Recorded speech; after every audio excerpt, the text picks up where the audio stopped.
Kothamangalam Thankalam green Valley പൗരാവലി ലഹരി വിരുദ്ധ ബോധവത്കരണത്തിനായി football മത്സരം സംഘടിപ്പിച്ചു. നിരവധി പേർ പങ്കെടുത്തു. തങ്കളം ഗ്രീൻ വാലി പൗരാവലി ലഹരി വിരുദ്ധ സന്ദേശവുമായി സംഘടിപ്പിച്ച ഫുട്ബോൾ മത്സരം പോലീസ് ഇൻസ്പെക്ടർ പ്രശാന്ത് കുമാർ ഉദ്ഘാടനം ചെയ്തു.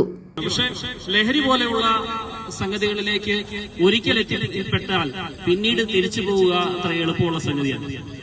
അപ്പോൾ ഈ ലഹരി അതിന്റെ ലോകത്തേക്ക് കടന്നു വരുന്ന ആളുകള് അതിന്റെ ഗുണമാണോ ദോഷമാണോ എന്ന് ചിന്തിച്ച് മനസ്സിലാക്കി അതിനെ അനലൈസ് ചെയ്ത് മനസ്സിലാക്കി എടുക്കാൻ ഈ ഇന്നത്തെ യുവതലമുറയ്ക്ക് സാധിക്കാതെ വരുന്നു എന്നുള്ള യാഥാർത്ഥ്യം നമുക്ക് മുന്നിലുണ്ട്.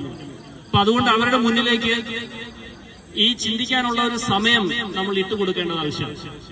അത്തരം പ്രവർത്തനങ്ങളിൽ ഒന്നാണ് ഈ കായിക പരിപാടികൾ പോലെയുള്ളത്.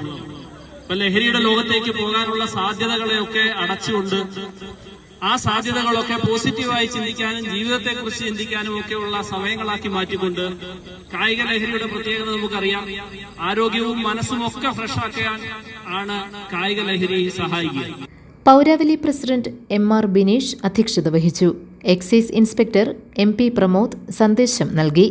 സുരേഷ് ആലപ്പാട്ട്, ആന്റണി ജോസഫ്, PD മോഹനൻ, ശശി കുഞ്ഞുമോൻ, ബാബു വർഗീസ്, ബേസിൽ കൂരാപ്പിള്ളി, അനന്തു ബോസ്, തുഷാർ ആലപ്പാട്ട്, എമിൽ എടപ്പാട്ട്, ബിജോയ് വട്ടപ്പറമ്പിൽ, അനൂപ് കൃഷ്ണൻ, ജോസ് പുന്നക്കൽ തുടങ്ങിയവർ പ്രസംഗിച്ചു. മത്സര വിജയികൾക്ക് എക്സൈസ് ഓഫീസർ TM ഇബ്രാഹിം സമ്മാനങ്ങൾ വിതരണം ചെയ്തു. GTV news, Kothamangalam.